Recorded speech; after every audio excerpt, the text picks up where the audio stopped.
ओ क्या हाल है डॉक्टर साहब, ठीक हो? बिल्कुल, मैं इस वक्त मौजूद हूँ सहारनपुर जनपद में और यहाँ हमारे साथ कुछ बहुजन समाज पार्टी के कुछ नेता हैं। हम इनसे बातचीत करेंगे और जानेंगे कि जो बहुजन समाज पार्टी है वो जगह जगह जो संगोष्ठी कर रही है वो कितना प्रभावशाली है। हम सबसे पहले यहाँ एक चाचा जी, हम उनसे बात करते हैं। सबसे पहला सवाल आपसे है कि ये जो बहुजन समाज पार्टी विचार संगोष्ठी कर रही है ब्राह्मणों के साथ में व अन्य लोगों के साथ में, ये कितना प्रभावशाली सिद्ध हो रहा है? ये 2007 की तर्ज पर ही माननीय बहन कुमारी मायावती जी के आदेश पर जो प्रबुद्ध समाज की संगोष्ठी हो रही है, ये बहुत ही बहन जी की दूरदर्शी सोच का नतीजा है। 2007 में भी हमने ऐसे सरकार बनाई थी और इस बार भी उससे भी ज़्यादा बहुमत के साथ हम सरकार बनाने जा रहे हैं। अच्छा, एक चीज़ ये बताइए कि ये जातवाद की राजनीति तो नहीं हो रही है? नहीं, जातिवाद अगर हम कहते हैं कि ब्राह्मण समाज या अलग से ठाकुर समाज या गुज्जर समाज, नहीं, हमने कहा प्रबुद्ध समाज, प्रबुद्ध वर्ग संगोष्ठी। इसका मतलब सभी जो प्रबुद्ध वर्ग का मतलब है, जितने भी शिक्षित वर्ग लोग कह लीजिए, वो सभी लोग इसमें सम्मिलित हैं। बीजेपी की सरकार से अब तक क्या लाभ हुआ है? कोई लाभ नहीं हुआ। क्यों? वो तो बहुत बड़े बड़े दावे करती है और नंबर 1 प्रदेश बनाने के दावे कर रहे हैं, जगह जगह होल्डिंग लग रहे हैं।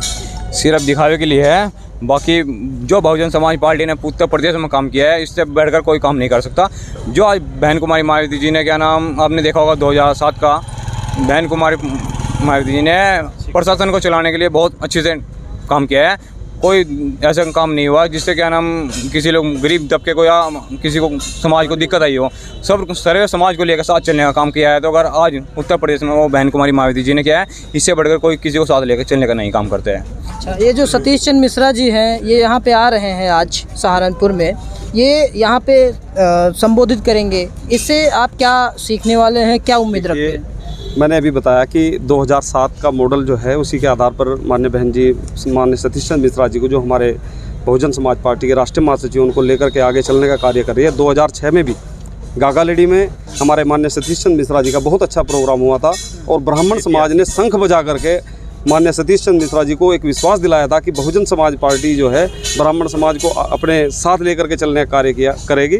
और ब्राह्मण समाज ने उस समय वास्तव में दिखाया भी है कि एक एक वोट बहुजन समाज पार्टी को उस समय भी मिलने का कार्य हुआ था और आज भी वही उसी तर्ज पर ही ब्राह्मण समाज के साथ युवा भी हैं। हम इनसे बात करते हैं। ये जो सत्ताधारी पार्टी है इस समय, जो सरकार चल रही है, उससे युवाओं को रोजगार मिला? आप तो युवा हैं। अजी क्या रोजगार हमें तो कुछ नहीं मिल रहा जी।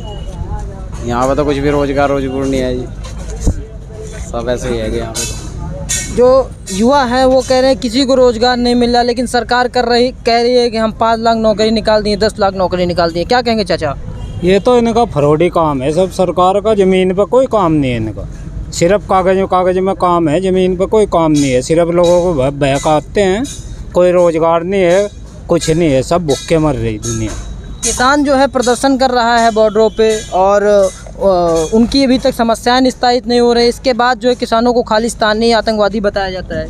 हाँ, बीजेपी सरकार तो कह रही है पाकिस्तान है, खालिस्तान है, और काफ़ी लंबे से 8 महीने से लगातार में बैठे हैं किसान वहाँ से, और तमाम अलग अलग राज्यों के लोग बैठे हैं वहाँ से, और किसानों का तो कोई निवारण नहीं कर रही सरकार। अच्छा, यहाँ पे कुछ किसान हैं, हम उनसे बात करते हैं। क्या कुछ कहना चाह रहे थे आप? किसान सब परेशान हैं। बहुजन समाज पार्टी के उसमें सर्वप्रथम कानून का राज था। सभी समाज बहुजन समाज पार्टी से जुड़ा हुआ था, चाहे शिक्षा का क्षेत्र हो, चाहे रोजगार का क्षेत्र हो। अभी बीजेपी ने जो गांव में अभी निकाल लिया, उनकी 6000 सैलरी है। बसपा के टाइम में 1,16,000 के लगभग सफाई कर्मचारी रखे गए थे, परमानेंट और अस्थायी रोजगार दिया था। और सबसे ज़्यादा शिक्षा पर काम हुआ, चाहे यूनिवर्सिटी हो, 6 वर्ल्ड लेवल की यूनिवर्सिटी बहुजन समाज पार्टी के टाइम में बनी है। 500 से ज़्यादा हाई स्कूल बने हैं, और बालिकाओं के लिए बिजली की जो व्यवस्था थी, जो बहुजन समाज पार्टी में काम हुआ, वो किसी सरकार में नहीं हुआ। ये भाई साहब बता रहे हैं कि कानून व्यवस्था बहुत अच्छी थी मायावती की सरकार में, क्या इस सरकार में अच्छी नहीं है? नहीं, इसमें कहें कि अच्छी है, इसमें पूरी गुंडागर्दी मचा रखी। कह रहे नारा दे रहे बेटी बचाओ बेटी पढ़ाओ, पता है बेटी के लिए कितना अत्याचार हो रहा है, सब जानते हैं। और ये रोजगार के तो नाम निशान है ही नहीं, खड़ी गुंडागर्दी हो रही। कोई किसी गरीब की कहीं भी मतलब वो सुनवाई नहीं हो रही किसी प्रकार की लिए। जी दादा, क्या कह रहे हैं? दिल्ली में केस हुआ, अभी कोई सुनवाई नहीं हुई, वहाँ पर भी, यहाँ भी वही हाल है, कहीं भी कोई सुनवाई नहीं है। 9 साल की बच्ची थी दिल्ली के अंदर, उसका उत्पीड़न हुआ, फिर उसके पर आग लगा दी, मिट्टी पेट्रोल डाल के, तो भाई कानून की व्यवस्था तो कानून तो कह रही सरकार, पर कानून की व्यवस्था तो कुछ नहीं, गरीब के लिए तो कुछ नहीं है। गरीब तो बिल्कुल 20 साल पीछे हटा दिया इस सरकार ने। अच्छा, एक चीज़ आप ये बताइए कि जैसे हम किसानों की बात करें तो किसान सत्ता में आने से पहले सत्ताधारी पार्टी ने कहा था कि किसानों की आय हम दोगुनी कर देंगे, हो गई? दोगुनी कहाँ होगी जी, यह तो दोगुने से घटेगी जी, आधे पाएगी। जब देखो रोजगार नहीं मिल रहा, विकास की दिशा में प्रदेश नहीं जा रहा, तो कहाँ से होगा जी। अच्छा, ये चीज़ें बिल्कुल, हाँ, किसानों के बारे में आप कुछ जानकारी दे रहे हैं। मैं आपको बताना चाहूँगा, जब बहन कुमारी मायावती जी की सरकार थी उत्तर प्रदेश में, आप लोगों ने देखा होगा, जब किसान लोग बहन जी से मिलने के लिए गए थे, बहन जी ने सिर्फ ये कहा था कि आप लोग अपने गांव तक जाइए, आपको गन्ने का रेट डबल मिलेगा। आप जब किसान लोग अपने गांव वापस लौट कर आए, जब उन्होंने सुबह का कबार उठाया तो उन्होंने देखा कि वाकई में बहन जी जो कहती है वो कर दिखाती है। बहन जी ने जब ये आदेश कर दिया कि भाई गन्ने का रेट बढ़ा दिया जाए, तो ये किसानों के लिए एक सरकार है जो किसान का हित चाहती है। आप लोगों ने देखा होगा, किसान लोग भी इससे बहुत खुश थे। जब किसान लोग एक आवाज़ पर किसानों की बहन जी ने ये काम कर दिया, तो इससे बढ़कर सरकार मैं तो कहता हूँ किसी और की आ सकती है।